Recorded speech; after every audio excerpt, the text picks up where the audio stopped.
Staying calm isn't about dodging difficult people. It's about cultivating an unshakable inner peace, allowing you to navigate any interaction with anyone, even the most challenging, with grace and control. Imagine handling a tense family dinner, a demanding boss, or a frustrating customer service call, all while remaining completely unruffled. This isn't a pipe dream. It's a practical skill, a mental architecture you can build. You're about to discover a subtle detail that makes most people abandon their quest for composure before it even begins. What if the real problem isn't the other person, but the unsaid expectation you carry into every interaction, the energy you project? And what if there's a simple, almost counterintuitive adjustment you can make in the first 10 minutes of any challenging conversation that can completely shift its trajectory, transforming potential friction into an opportunity for genuine connection? You'll also see why simply avoiding or ignoring difficult people, an elegant error that often masquerades as progress, actually leaves you simmering internally, sabotaging the very serenity you seek. If you're ready to master this art, to truly live fully present and in control of your inner peace, go ahead and subscribe to Zig Ziglar Success Principles right now. Tap that bell icon too, so you don't miss the most important turning point we'll discuss a little later. And please, hit the like button. It tells the algorithm this content matters, ensuring it doesn't get buried when you need it most. Click and come back, because the practical part starts in seconds. You're about to unlock 10 powerful lessons from Zig Ziglar that will transform how you respond, not just react. We'll explore how to reframe conflict, set clear boundaries without confrontation, and speak with an influence that shifts any room. You'll learn to approach every interaction not as a battle, but as a chance to understand, to connect, and to lead with calm. Most people believe their immediate reaction is their only option. Someone says something sharp, and you feel that automatic surge of defensiveness, that urge to snap back. You think calm is a personality trait you either have or you don't, leaving you at the mercy of external triggers. This passive approach often leaves you feeling overwhelmed, constantly putting out fires instead of building a fortress of peace. You react based on habit, not intention. It's not about suppressing your emotions, it's about strategically directing your energy. True calm isn't the absence of feeling, but the presence of choice. It's not about being emotionless, it's about being deliberate, putting direction before action. You have more power than you think to steer the conversation and your internal state. When you feel triggered, physically pause for 3 seconds. Take one deep, slow breath in through your nose, out through your mouth, grounding yourself. Mentally ask yourself, what outcome do I truly want from this interaction? What's my strategic goal here? Choose your next word or action based only on that desired outcome, not on impulse. Imagine a coworker in a bustling open-plan office, loudly complaining about your project in the middle of the room, drawing unwanted attention. Your first instinct might be to confront them immediately, feeling your face flush, your heart pound. Instead, apply the 3-second rule. Pause. Breathe. Ask, do I want to escalate this into a public argument, embarrassing both of us? Or do I want to resolve the issue professionally and privately? You might then calmly walk over and say, hey, I hear your concern. Let's grab a quick coffee in 10 minutes and sort this out. This simple shift, choosing direction before action, changes everything. It's how you take control. The next time you feel that automatic urge to react, just pause. Practice this pause today, even in small moments. That pause creates invaluable space. But what do you do with that space? How do you move beyond mere reaction to genuine understanding? Next, we'll dive into how to truly listen, uncovering the hidden motivations behind difficult behavior and turning tension into connection. That pause creates invaluable space. But what do you do with that space? How do you move beyond mere reaction to genuine understanding? Most people believe listening means waiting for their turn to speak. They're already formulating their counter-argument, mentally rehearsing what they'll say next, while the other person is still talking. This isn't listening. It's simply preparing to respond, and it guarantees you'll miss the real message, escalating tension instead of diffusing it. You assume you know their motives, but you're only hearing the surface. It's not about winning an argument or proving your point. It's about understanding the unmet need. True listening isn't passive. It's an active, compassionate search for the speaker's underlying concern. This isn't about agreeing with them. It's about connecting with their humanity, finding the common ground beneath the conflict. You're aiming for clarity, not just compliance. To truly listen, first, silence your internal dialogue for a full 60 seconds. Focus entirely on their words, their tone, their body language. Next, reflect back what you hear, not what you think, using phrases like, "So, if I understand correctly, you're feeling X because of Y." Then, ask one open-ended question to clarify their deepest feeling. Something like, "What specifically about this feels most frustrating to you?" Finally, validate their emotion without judgment, simply by saying, "I can see why you'd feel that way." Imagine your teenage son storms into the kitchen, furious about a new school policy for cell phones. Instead of immediately defending the school's rules or dismissing his anger, you pause, listen. He rants about invasion of privacy.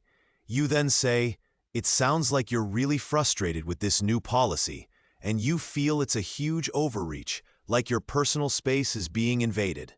Then, what specifically about them checking phones feels most unfair to you? This simple act disarms him, opening a channel for real conversation about his underlying need for autonomy, rather than just a fight about a rule. Practice active listening for just 5 minutes today with someone you usually interrupt. See what hidden truths emerge. This deep understanding builds bridges, but how do you set firm boundaries without burning those bridges down? We often avoid setting boundaries because we fear conflict, appearing rude, or hurting feelings. We let others dictate our time and energy, saying yes when we desperately want to say no, leading to resentment and burnout. You think boundaries are about being aggressive, so you let things slide until you reach your breaking point and explode. This passive approach drains your inner calm. Setting boundaries isn't about pushing people away. It's about protecting your peace and teaching others how to respect your time and energy. It's not about being confrontational. It's about being clear, calm, and consistent. Your energy, like your calendar, needs to be managed strategically, because if it's not on your agenda, it doesn't exist. First, identify one area where your boundary is currently weak. Maybe it's late-night emails or constant interruptions. Next, decide on a clear, polite no statement or an alternative solution. Then, communicate it calmly and consistently, just once, without over-explaining or apologizing excessively. Offer a solution or alternative if appropriate, like suggesting a different time. Finally, prioritize your mental space, like it's a non-negotiable scheduled meeting. Consider your colleague who constantly drops last-minute tasks on your desk at 4:45 p.m., expecting you to stay late. Instead of gritting your teeth, you calmly say, "I'm happy to help, but after 4 p.m., my focus shifts to preparing for tomorrow's priorities. If it's urgent, let's discuss it before 3:30, or I can look at it first thing in the morning." This isn't a rejection. It's a clear guideline, protecting your evening and your peace. Choose one boundary you'll set today, even a small one, and articulate it clearly. Protecting your time is vital. But what happens when you're still faced with an argument that seems to go nowhere, even after you've listened and set boundaries? This is where most people get stuck. They believe that if they just apply these techniques, the other person will instantly change, or the situation will magically resolve. They focus solely on the actions they take, the words they say, the protocols they follow. But here's the subtle detail that makes most people abandon their quest for composure before it even begins. It's not merely what you say or even how you listen. It's the unsaid expectation you carry into every interaction, the energy you project. You might be listening, but if you're secretly expecting them to be difficult, or if your internal dialogue is full of judgment, that energy leaks out. You're not just communicating with words, you're communicating with your entire being. The true shift isn't just external, it's an internal recalibration of your own state, your own beliefs about the other person and yourself. You can follow every step, but if your inner world is chaotic, your outer world will reflect it. This is why you need to understand the deeper currents at play. The truth is, most people assume that when someone acts out, it's a direct attack, a personal slight aimed squarely at them. We label them difficult, and then, without even realizing it, we stop trying to understand. We build walls instead of bridges, believing their behavior is simply who they are, rather than seeing it as a symptom of something deeper. This judgmental approach blinds us, keeps us stuck in a cycle of frustration, and pushes true calm further away. It's not about excusing bad behavior. It's about understanding the unmet need behind it. True insight comes when you realize that most difficult behavior stems from fear, insecurity, or a desperate sense of not being heard. It's not about them being bad. It's about their struggle, and often their inability to articulate it constructively. When you grasp this, you can talk in terms of the other person's interests, not just your own. To truly shift your perspective, first, instead of reacting to their words, pause and ask yourself, what might truly be driving this person's behavior right now? What are they really trying to communicate? Next, consider their possible fears, frustrations, or unexpressed desires. Look for the hidden want they're trying to express, however poorly or aggressively. Finally, approach them with genuine curiosity, not judgment, seeking to uncover that underlying need. Imagine your neighbor, usually quiet, suddenly snaps at you for a minor oversight with your trash cans. Your first instinct might be to snap back or stew in anger. Instead, you pause. You think, he's been under a lot of stress lately with his job. Maybe he's just overwhelmed and this was the last straw. You then approach him later, calmly, and say, "Hey, I noticed I messed up with the trash this morning. I apologize. Is everything okay? You seemed a little stressed earlier." This simple act of curiosity and understanding can disarm the situation, transforming potential conflict into an opportunity for empathy and even connection. Practice looking beyond the surface today, even with small interactions. Understanding their needs is powerful, but what about when their negativity starts to infect your own mindset?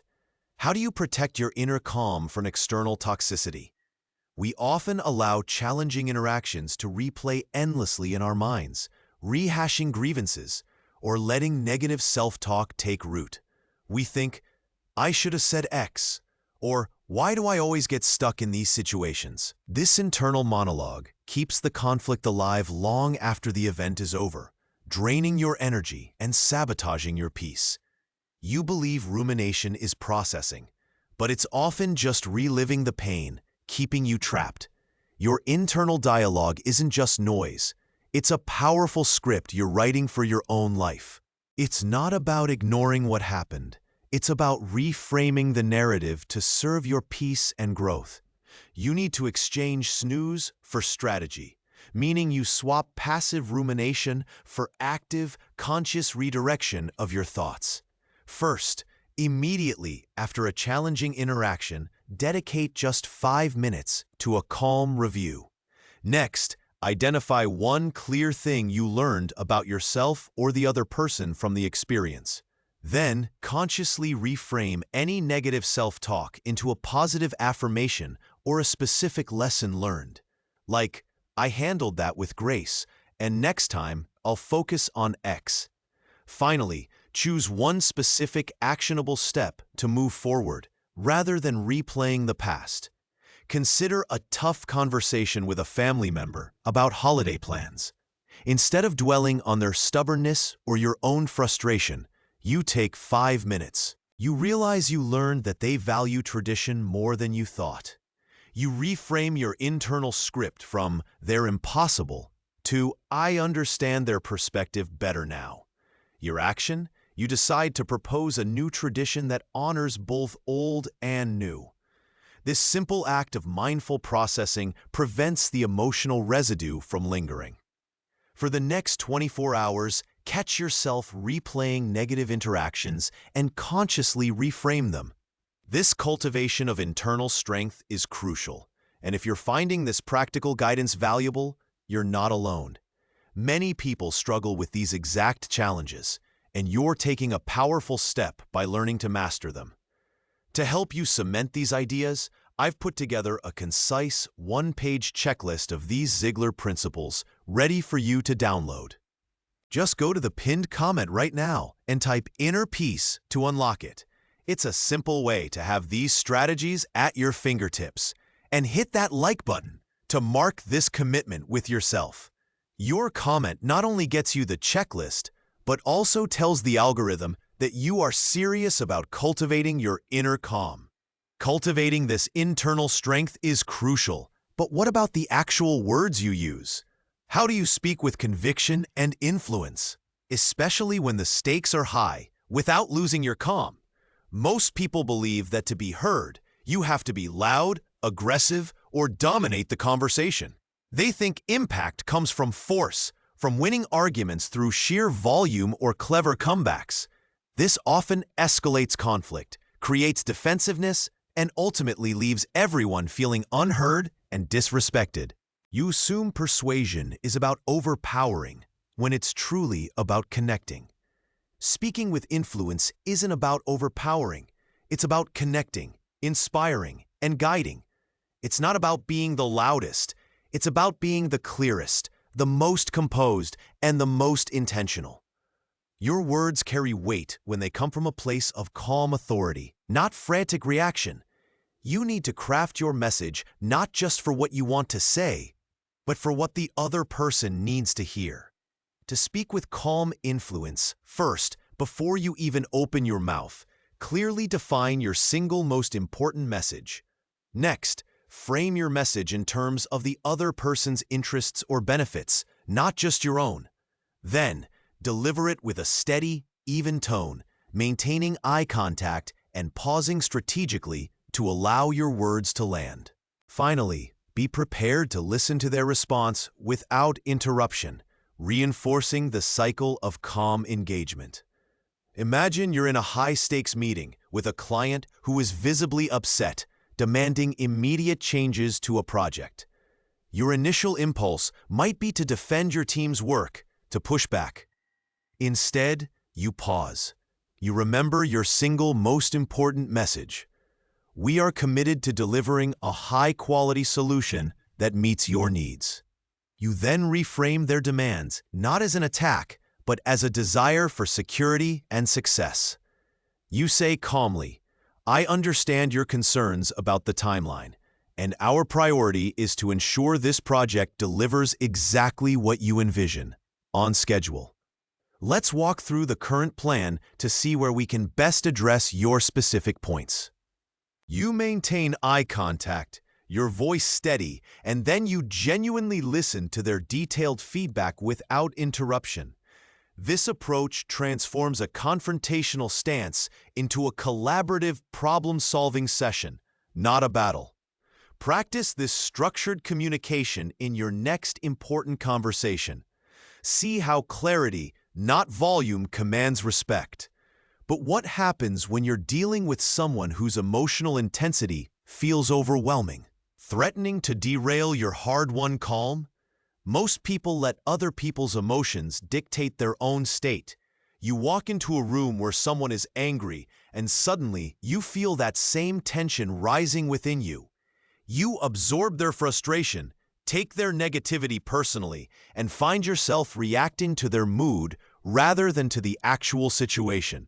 You believe you have to mirror their intensity to show you care or to be heard, but this only pulls you into their storm, making you just as agitated. It's not about being indifferent or uncaring. It's about recognizing that their emotions are not your responsibility to carry. True emotional mastery is about observing without absorbing, creating a healthy boundary between their internal state and your own. It's about responding from a place of grounded calm, not from a place of reactive empathy. You can acknowledge their feelings without letting them hijack yours. To cultivate this detachment, first, when someone expresses strong negative emotion, mentally step back. Imagine a transparent shield forming around you, allowing you to hear but not feel their intensity. Next, identify the core emotion they're expressing. Is it fear, anger, sadness? Without labeling it as good or bad. Then, articulate your understanding of their feeling. I can see you're really frustrated right now, but firmly distinguish it from your own state. Finally, redirect the conversation to the facts or the desired outcome, gently guiding them back to problem solving. Imagine your colleague bursts into your office, visibly agitated about a new company policy, spewing complaints about management. Instead of letting their anger infect you, you mentally shield yourself. You recognize their frustration. You might say calmly, "I hear your strong feelings about this new policy, and I understand it's very upsetting. What specific part of it concerns you most, and what do you think would be a fair way to address it?" You acknowledge their emotion without getting caught in its current, shifting the focus to constructive dialogue. Practice this emotional detachment for the rest of today, especially when faced with someone else's stress. This protects your inner peace. But what if you're the one feeling overwhelmed, constantly running on empty? How do you proactively recharge your calm before the storm even hits? We often push through, believing constant activity is the key to productivity, or that taking a break is a sign of weakness. You run from one task to the next, fueled by caffeine and a sense of urgency, until you crash.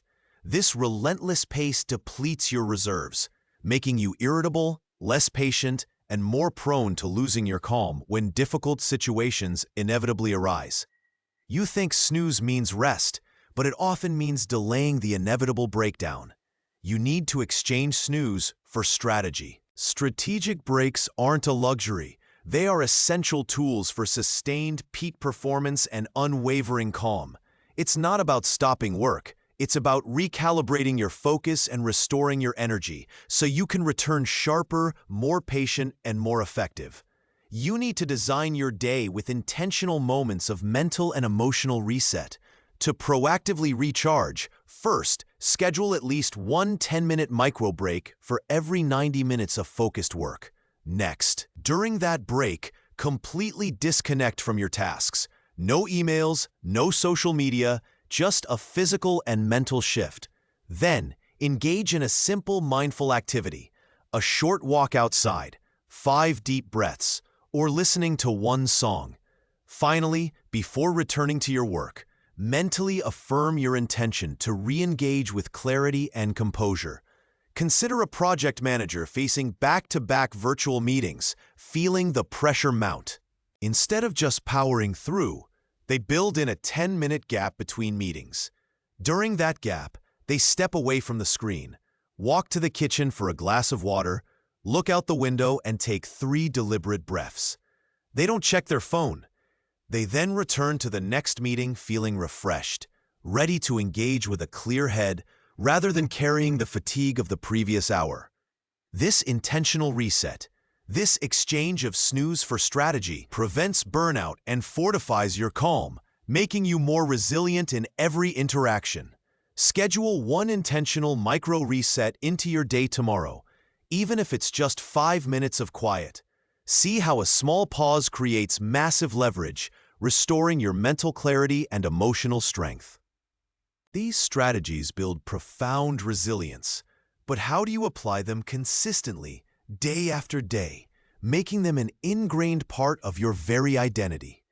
How do you ensure this isn't just a series of good tactics, but a fundamental shift in who you are, especially when life inevitably throws unexpected curveballs that threaten to undo all your progress? This is where true mastery begins, and it's often where simply moving fast without a clear, strategic direction becomes your biggest, most elegant obstacle, delaying the very results you seek. Most people believe that to conquer their day, they must fill every minute with activity, pushing through tasks at high speed, equating busyness with productivity. They react to every urgent email, every ringing phone, every demand, letting their schedule be dictated by external pressures rather than internal priorities. This constant state of reaction leaves them feeling scattered, mentally exhausted, and easily losing composure when the inevitable, unexpected challenge or difficult person appears.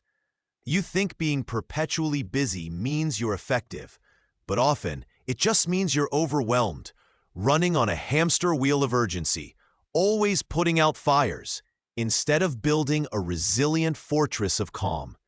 This passive approach to your day, this elegant error, sabotages the very serenity you seek. But here's the critical shift, the second turning point that unlocks true, lasting calm. It's not about doing more faster. It's about doing the right things with deliberate intention and strategic design. True, lasting calm isn't found in avoiding the waves. It's found in mastering the art of the sail, choosing your direction long before the storm hits. Speed without a clear strategic direction is not progress. It's merely efficient wandering, ultimately delaying the very peace and profound results you seek. Your most valuable asset isn't just your time. It's your focus and your unwavering ability to direct it. This isn't a theoretical exercise. It's a living blueprint for the individual you are becoming. Someone who embodies the Ziglar spirit by embracing a personal operating system for calm. To truly master this, first, dedicate just 15 minutes each morning to consciously design your day. Identify your top 3 non-negotiable priorities. These aren't just tasks, but what truly matters for your peace and progress, including moments for quiet reflection or connection that preserve your calm, making them as important as any deadline. Next, block out dedicated, uninterrupted focus zones in your schedule for these priorities, treating them like sacred, non-negotiable appointments. This is your commitment to yourself, your personal meeting with peace. Then, for common difficult interactions or recurring triggers you anticipate, pre-decide your calm, strategic response. What specific words will you use? How will you maintain your composure and talk in terms of the other person's interests? Finally, at the end of each day, take 5 minutes for a calm audit, reviewing what worked, what didn't, and how you successfully navigated challenges with your composure intact, learning and adjusting for tomorrow. Imagine a marketing executive constantly battling a deluge of emails and last-minute requests, often feeling irritable and short-tempered by midday.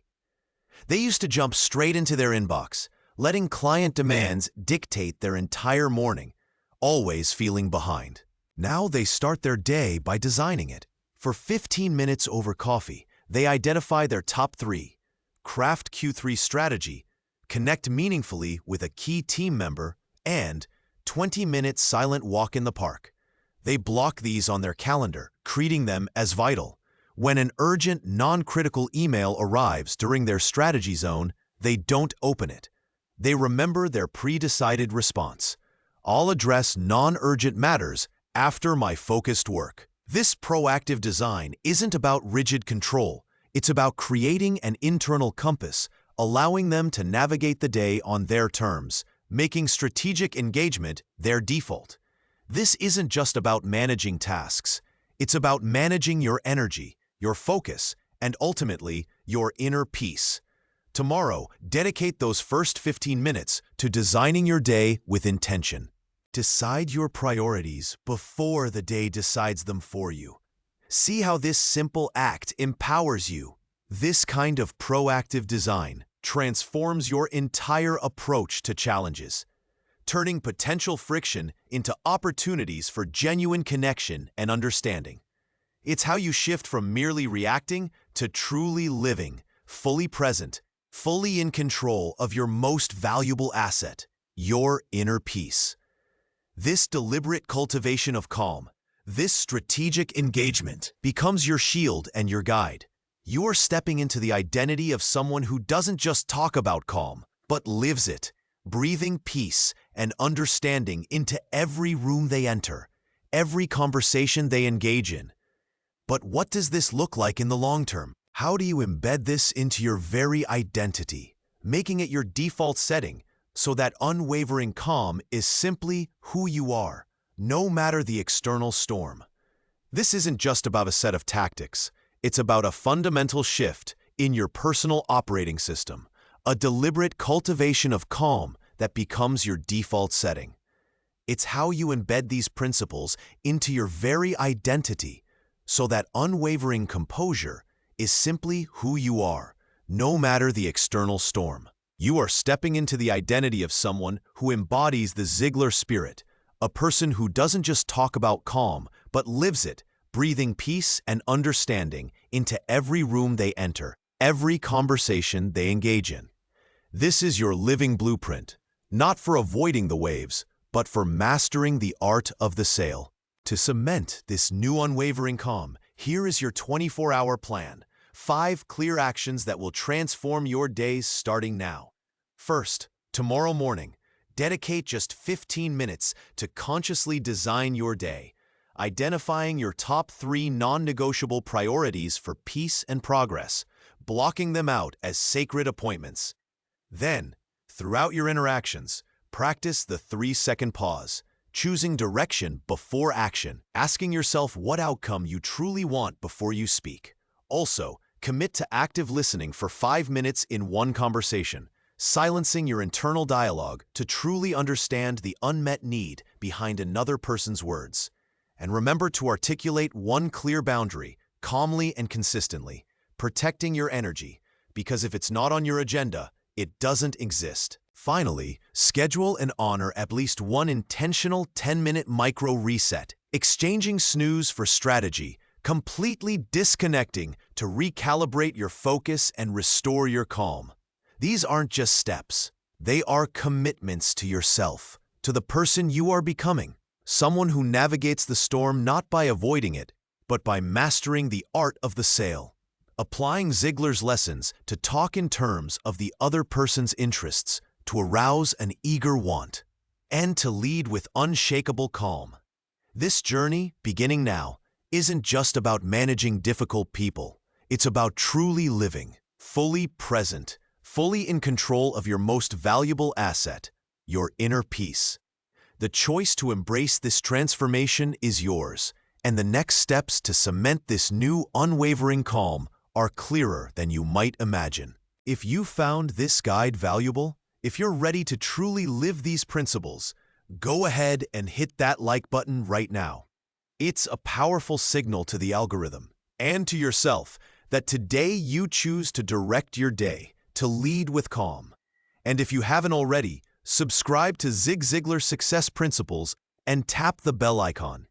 You'll ensure you don't miss the next video, which dives even deeper into the art of influence, showing you how to inspire cooperation even from the most resistant individuals, making it the perfect next logical step on your journey. Finally, I want to hear from you. In the comments below, type Zen Life to affirm your commitment to this new identity, to this unwavering calm.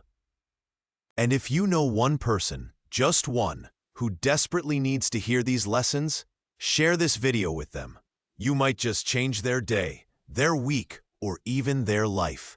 Thank you for being here, for investing in your most valuable asset. Keep learning, keep growing, and keep living that calm, intentional life.